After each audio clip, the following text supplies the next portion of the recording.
Welcome back to SpeakPact. I'm so happy that you are here with us today. And you are in for a treat. I have the fun, the funny, the amazing Latoya Collins Jones with me. And she is going to share a bit of her journey. Her area of expertise is leadership development, and she's very, very good at it. But what I'm most intrigued about is the way that she has translated that to connect with audiences that want her message, and how she really got out there and became in demand and became that speaker that many of we listeners, right, we're all high achievers here, but we don't always know how to crack that code to get those higher level speaking engagements. So that's a bit of what we're going to be talking about today, and I'll be sharing more depths of Latoya as we go along. But without further ado, welcome, Latoya. Thank you for having me. I'm so excited to be here, Antoniette, and it's gonna be great. I love sharing stories, telling stories, so I know today's gonna be a blast. Yes, we're going to have a lot of fun. Let's start off with what got you interested in leadership to hmm begin with, and what is your end goal? What is the main message that you want to get across, and to who? Yeah, how I got into leadership and culture is, I'll say over the what is it over the river and through the woods. Woods. Uh, is Depends on probably it. the best way to go from that. Like I've been an entrepreneur, I've been in corporate, went back to being a full time entrepreneur, back to corporate. Back to full-time entrepreneur, so I've had like an interesting journey, and I've lived many lives. I've kind of now coined myself like the Renaissance woman, right? Like I've been across all the things. But one thing that I know that reigns true, it didn't matter what industry I was in. It didn't matter what capacity I was serving, whether that's a leader or a volunteer or growing. Leadership always mattered, right? And leadership drives culture. And the reason why I said yes to leadership, if you were to probably even ask me a year ago, I was cool in my corporate executive job, right? Like that was my life. And I enjoyed it, but there was a gap. And the way that work is changing and evolving, most companies can't keep up with. It is moving at an astronomical rate with technology expediting it, right? And we've seen that with the COVID-19 pandemic. And I was like, man, like people are missing the forest through the trees with this. If you, I actually I said this morning on another interview. I said, if show me a bankrupt company, I will show you a bankrupt leader, Mm, right?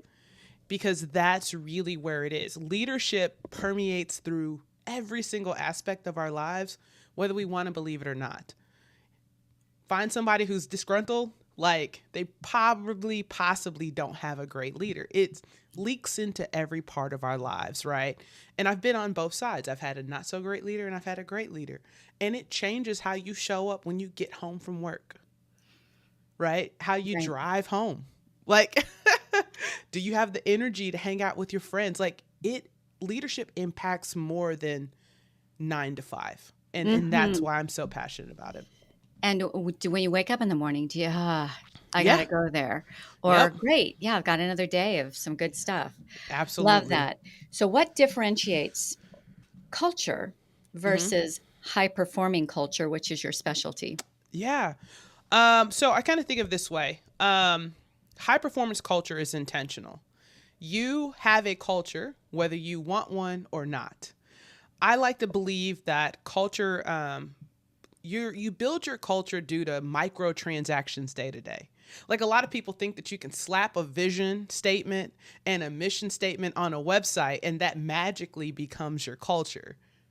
It doesn't, right? Like your culture is formed day after day after day, transaction after transaction. And over time, what is good or bad will grow. And what amplifies is really how you build it. And so you have culture, and sometimes it just happens. High performing culture is intentional. You have to be intentional in building the culture that you want for your organization. And so that's why I separate the two.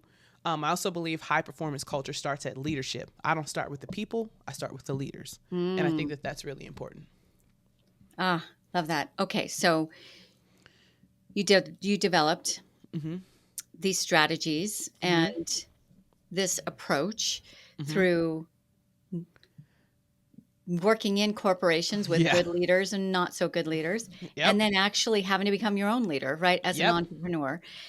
At what point did you say, I've got something here that I might be able to help impact other people. I'm going to get my voice out there." Was it that, or was it more, "Hey, more people need to know I exist to come to me?" Like, what was that Well, magic moment where you're like, I'm gonna get my voice out there?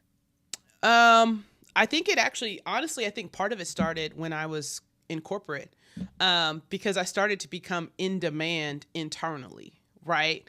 So we would say, hey, they've got this event internally. I've got team meetings. I've got a leadership program.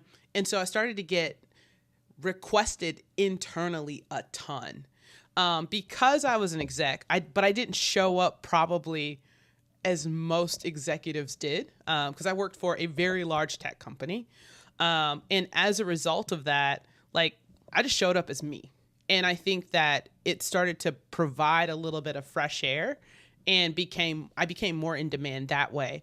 The aha moment for me was sometimes, like, in the middle of me presenting or chatting with people or doing these, town halls and Q&As, I would get a ping on the side and somebody would be like, yo, like, I've been here X amount of years and this is the most inspired I've been to a leader. You need to write a book.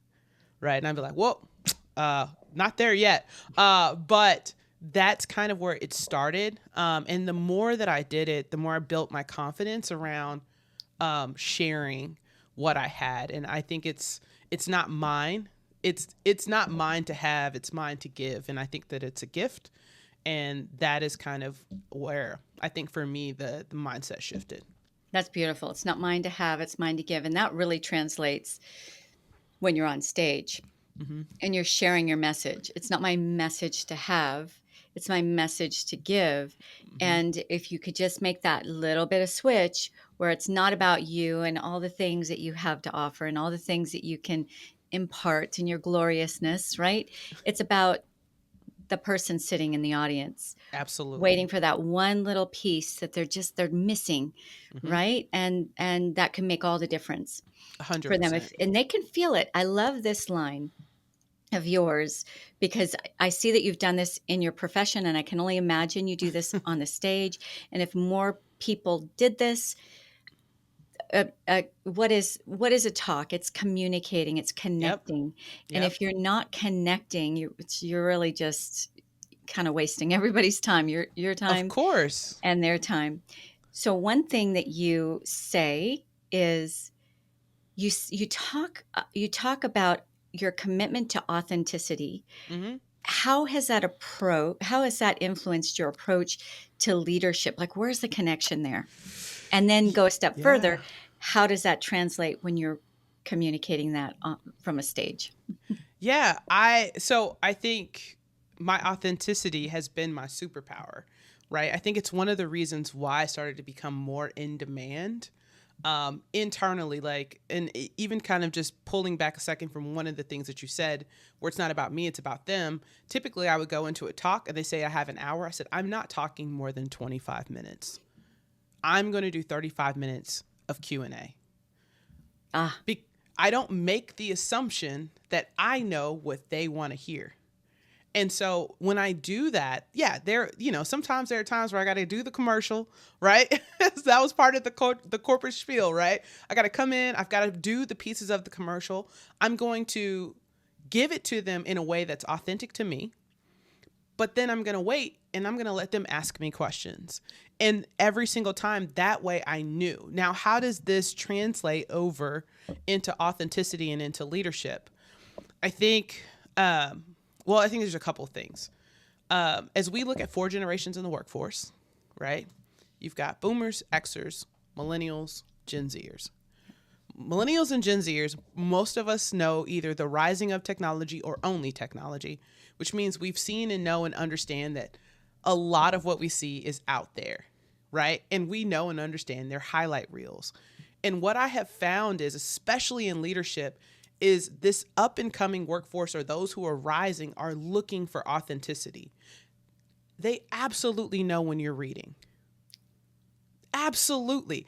Right? Like the amount of consumption, like I have a 15-year-old, right?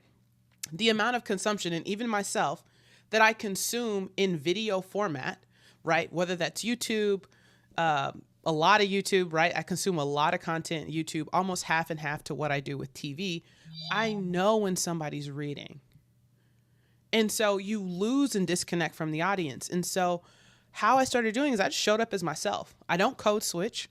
For those of you all who don't know what code switching is, I'm actually going to demonstrate what code switch is. So right now I'm talking in my tone. We're chatting. We're having a good time. I may use my hands because that's just how I roll. Like I don't know how not to talk with my hands at times when I get really excited, and I may say, hey, I'm going to keep it 100, which means I'm going to keep it real with you. Right.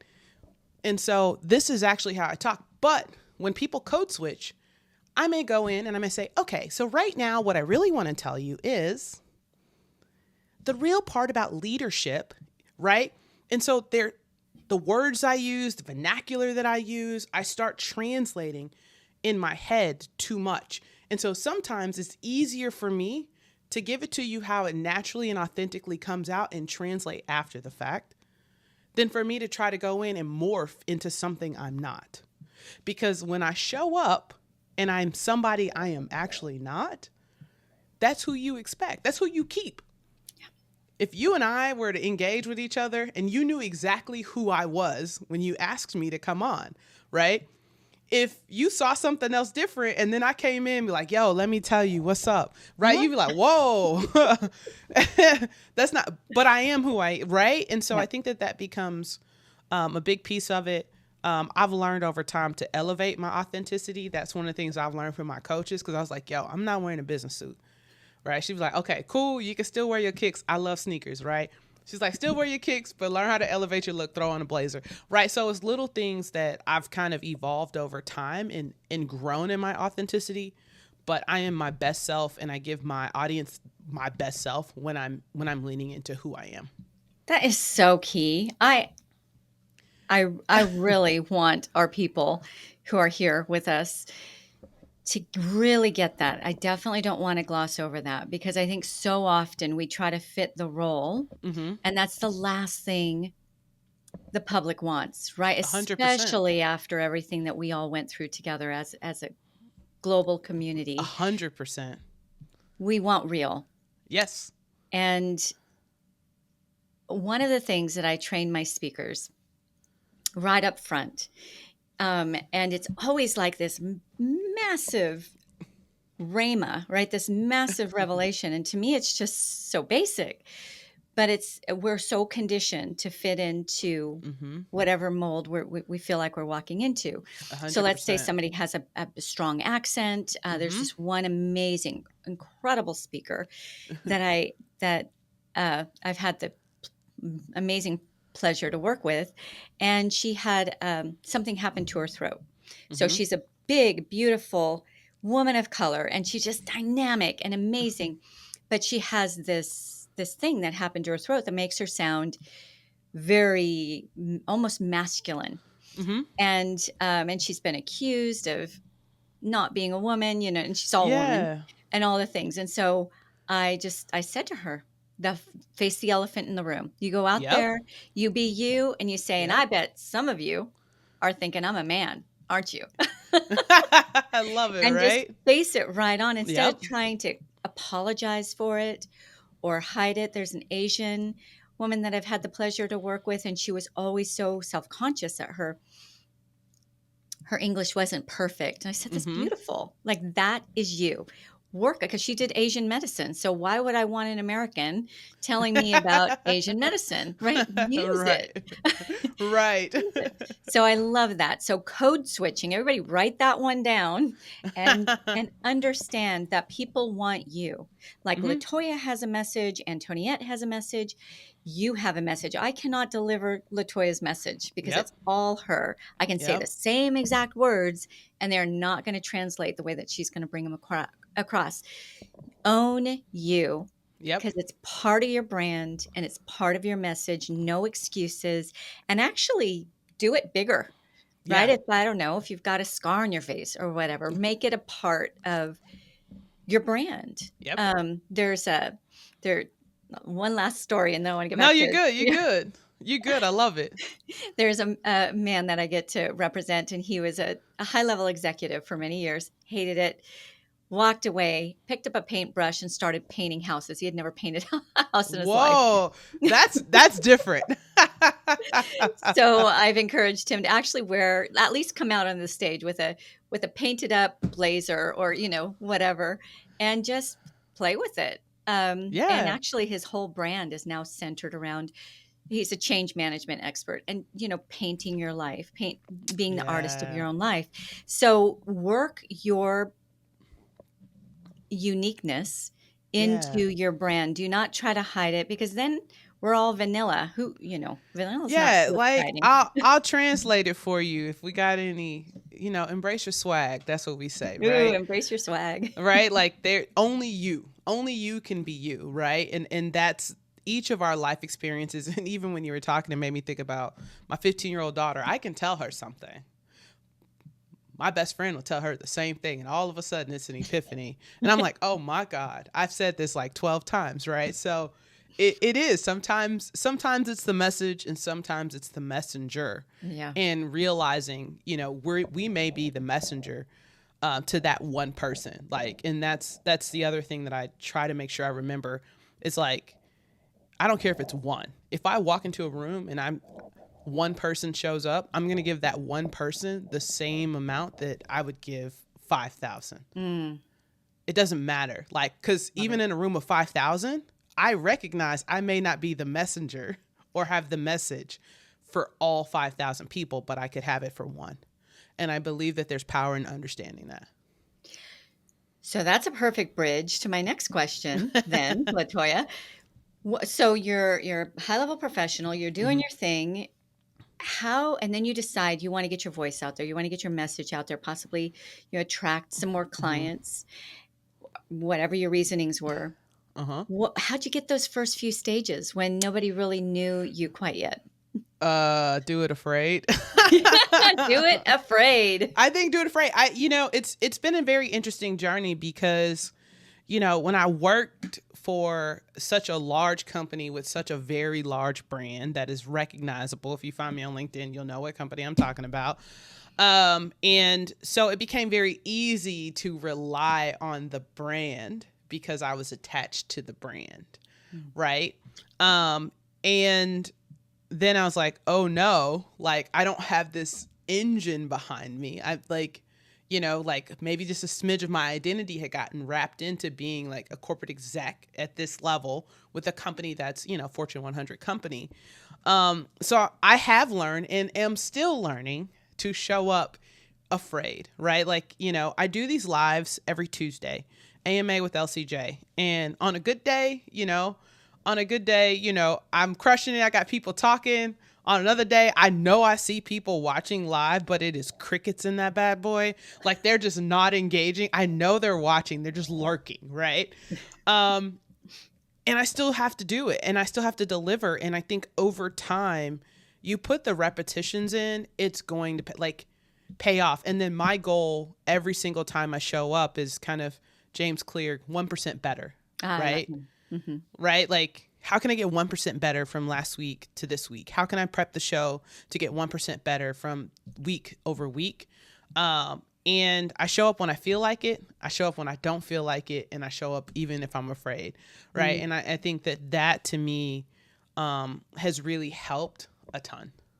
That goes back to authenticity, right? Yep. If we wait for everything to be perfect, it will never happen. It never happened. And it won't be well received. Correct. Scrappy is the new perfect. People just want what they can relate to, and nobody's really relating to perfection We don't anymore. trust polished.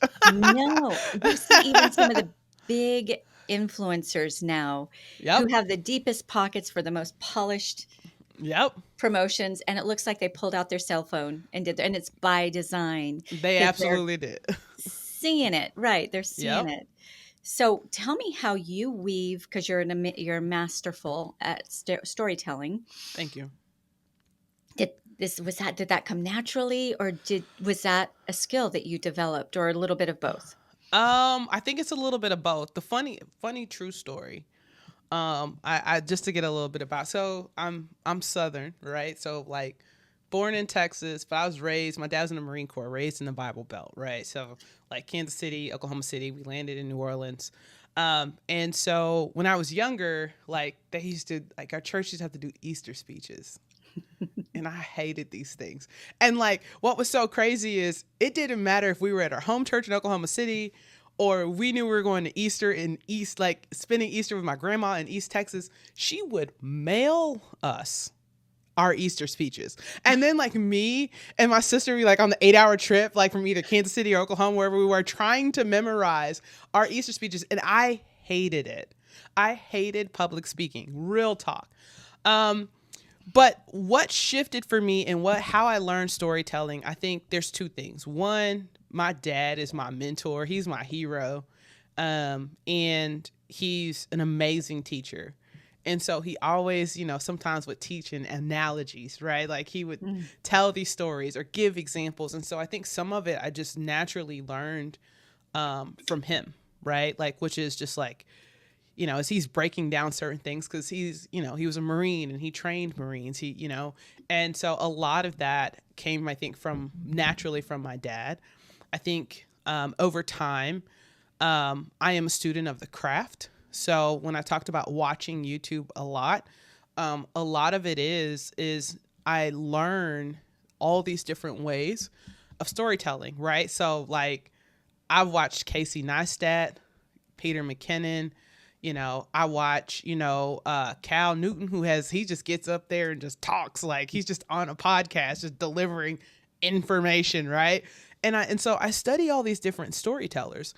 And then I think over time you kind of start to find your voice in all of it. And I don't allow it to alter, but I think it gives me information to really understand how people tell stories and relate across all of these different genres and cultures, and like you name it. I'm a connoisseur of culture. Like that is one of my favorite things to do is documentaries. And so I think I fell in love with storytelling, and then it kind of just started to evolve over time.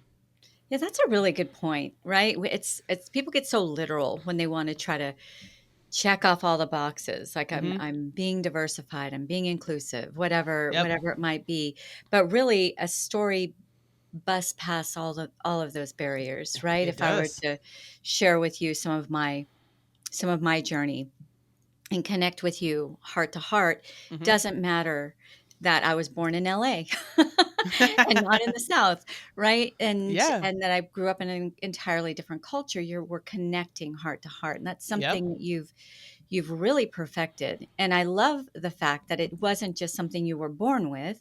You became you did it scared, and then you became a student Mm-hmm. of that. And really, we perfect by doing. Yep. You can study all you want. I think that you should always study. I'm I'm, Yes. I'm a nerd just like you, Latoya. I love it. But really, where it begins to get into ourselves, and it becomes more natural, right? Yeah. Is when we do it.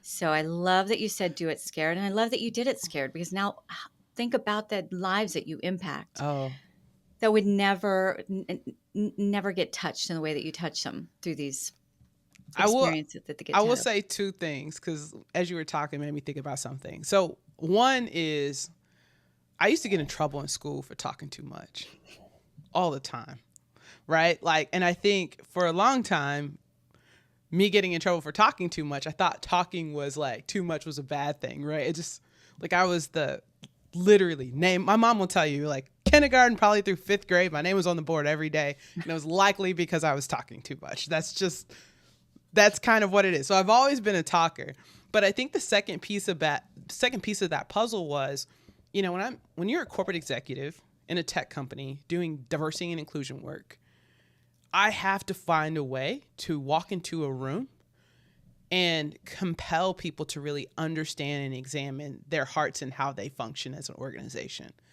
And so it does come back to, there are plenty of times I walked in the room and I'm the only person who looks like me. And then you slap in VP of D&I on top of it. They're like, oh snap, she's about to come in and bang hits. I don't.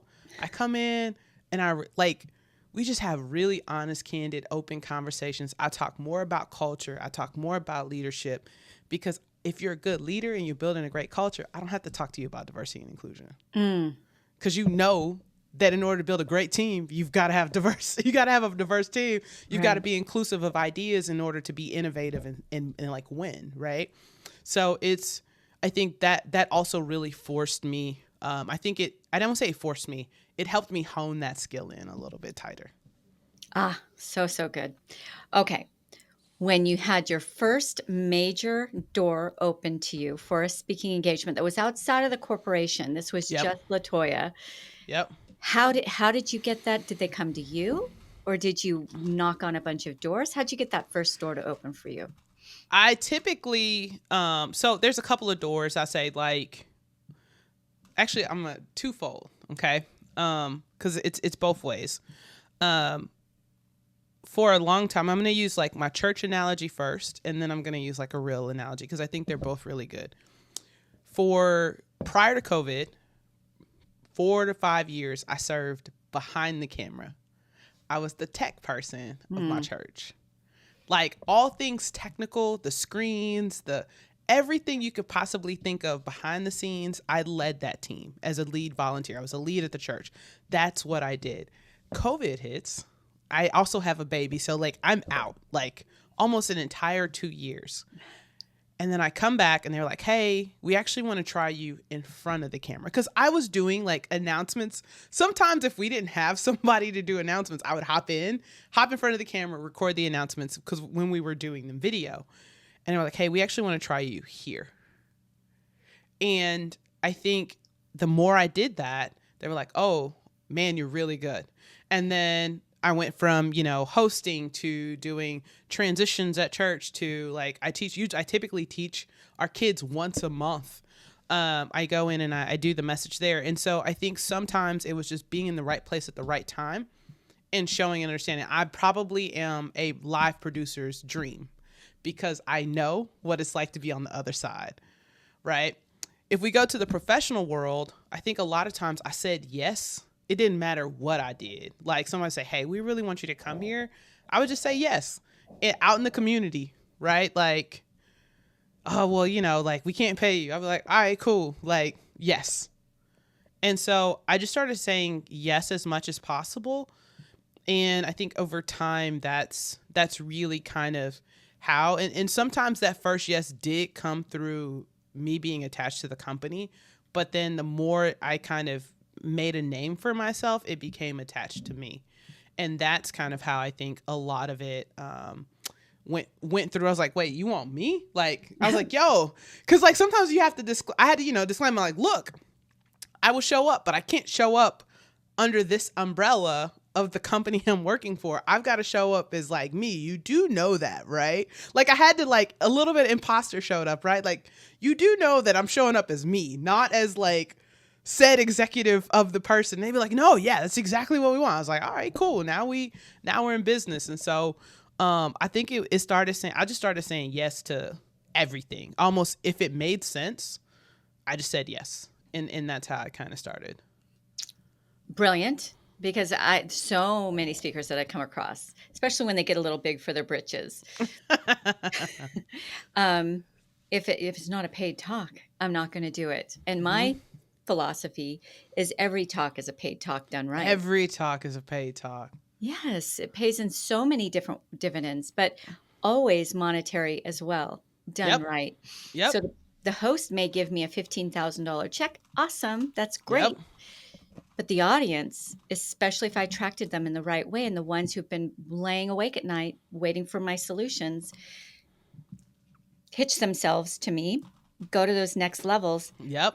that could really wind up being a $50,000, $100,000 speaking engagement when all is said and done Yep. over time. So that that attitude I love in you. It's an abundant attitude versus a scarcity.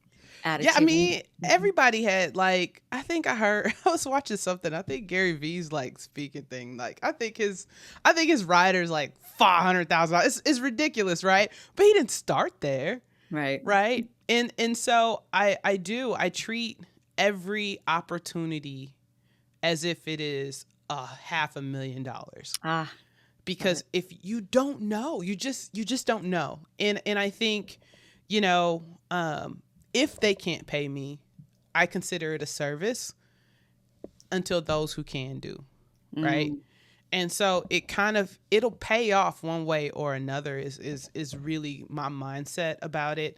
And you get reps in either way, right? Like, right. Yeah, you and more times than not, there's somebody in that audience who sees yep, you and they're like, "Ooh, I want you to come speak at correct. my thing." And then you get the pay Correct. you get the paycheck from the host, right? But there's Correct. more than that one pillar. And we always leave so much money on the table when we don't see that. 100%. 100%. Money, impact, opportunities, all of that. So, and data. When you're on the stage and you're sharing your stories and you're sharing your humor, which I want to get to the humor in a second, you're also seeing what's making people really engage and what's kind of Yes. phasing them out a bit, and you're Yep. gathering invaluable data you cannot pay for. Correct. Yeah, I think one of the things, and I'm pretty sure you can see this as a speaker as well, you know, as a speaking coach, but like there's nothing worse than sitting and watching somebody like slowly die on the vine of a speaking engagement. It's painful. Right?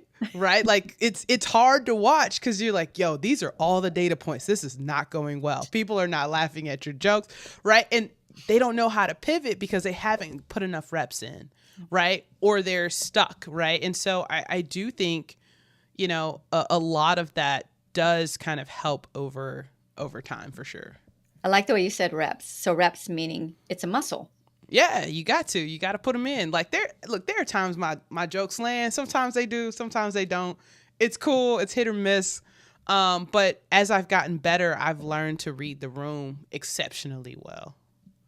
So did that, Latoya, did that come much like the storytelling came where you just started doing it scared and then you became a student and you just started doing it, or were you naturally fun and funny from the get-go? I am a goofball. Like my parents would tell. That's why you're getting in trouble in school. I am naturally an entertainer, class clown. I will say though, this is what I will say. I think the evolution of my humor has gone quite like it's different, right? So um I now like I'll give you an example. Like we get maybe like a script or something for church, like we're doing like hosting segments, and I may be able to read through something and know where I can hit a punchline because I know that audience, right? And I'm able to land those jokes, right? And sometimes they come. Some of them are not actually. If I'm being quite honest, I'd say 60% of my jokes are not land. They're not written. They They pretty just kind much of kind of happen in the moment. they happen in the moment. Like I'll give you a great example. This is why it's important to know your audience. This is why, as a speaker, this is important to know your audience. I'm speaking at Afrotech. Afrotech is one of the largest, it's not, if not the largest, premier event for blacks in tech. Okay. I'm talking thousands of people descend upon the city. It was in Austin these last 2 years. But I come in and I'm supposed to be hosting two ladies, supposed to be doing an interview, whole nine, right? Like night before, phone blows up and they're like, hey, one person couldn't get the flight. It's now a fireside chat. And I'm like, okay, cool. I had like my job was supposed to be interview, ask the questions. Now it's fireside chat. Luckily, I had a rapport with the person I was interviewing. And so her and I started having, talking about different stuff. This is why knowing your audience is important. So we get through, she's talking through about mentorship and the importance of mentorship. And like, she was assigned a mentor, and their first lunch, they had to set up to where they were going to meet at a strip club. Right. And, I'm going somewhere with this. And so I was like, oh man, you don't want the chicken wings. And that joke crushed because in culture, the culture of the room knew that like there's a running joke that strip clubs have the best chicken wings. Right. Crushed it. See, I would have never known that. Right? You would have never known, right? So, but I would have never probably did that audience. I probably wouldn't have landed that joke had in another in another Setting. scenario. Oh, yeah, And so really you've great. got to, so anytime you're speaking, try to get to know who you're talking to. Maybe do some research. It just so happens like I'm a Black woman in tech. And so I know I'm very familiar with the culture in the culture. So that helps a lot too. Good rebound from that craziness. I think that's a real mark of a pro as well. If you know Thank your you. stuff, you're confident, you're authentic, and you care about the other people, you know how to read people, then really whatever curveballs can hand Yes. they and they come, right? And especially the bigger the speaking engagement, the bigger the Yep. curveballs. Just Yep. roll with it. I could see Yep. I'd want you in the room when craziness was happening. Oh yeah, I love crazy. Like, there's nothing like good old awkward moments. Like those. That's kind of where I lean in. Like if there's a time where it's like I don't know what's happening, or you've got to stretch something, that's probably one of my favorite spots to be in. So like hosting is probably one of my favorite things because it's always a mixed bag. It's always a mixed bag of goods. If people ask you to come in and host, you're like, okay, thank you for the run of show. I absolutely know none of this is pop. Like something's gonna change, right? So I have fun with it. So as a leadership and culture consultant or Mm-hmm. business owner, what is your end goal with speaking now, and then Mm-hmm. where do you want to maybe take that Yeah, eventually? great question. I would say with leadership and culture, this is my mindset. Uh, give you like the craziest math equation ever, but it's my math equation. We'll just call this the theorem of LCJ. That's what I'm gonna make it up. That's what I'm Theorem gonna of call. LCJ. Okay, I we just got it. made that up just now. Okay, That's perfect. good. Run with it. That's good. But 1 plus 1 equals infinity. One person in one moment has the ability to create infinite possibilities on the other side. That Ooh. is what I believe about leadership is 1 plus 1 equals infinity. There's not a single person that you could come across and say, tell me one person that has changed the course of your life, good or bad.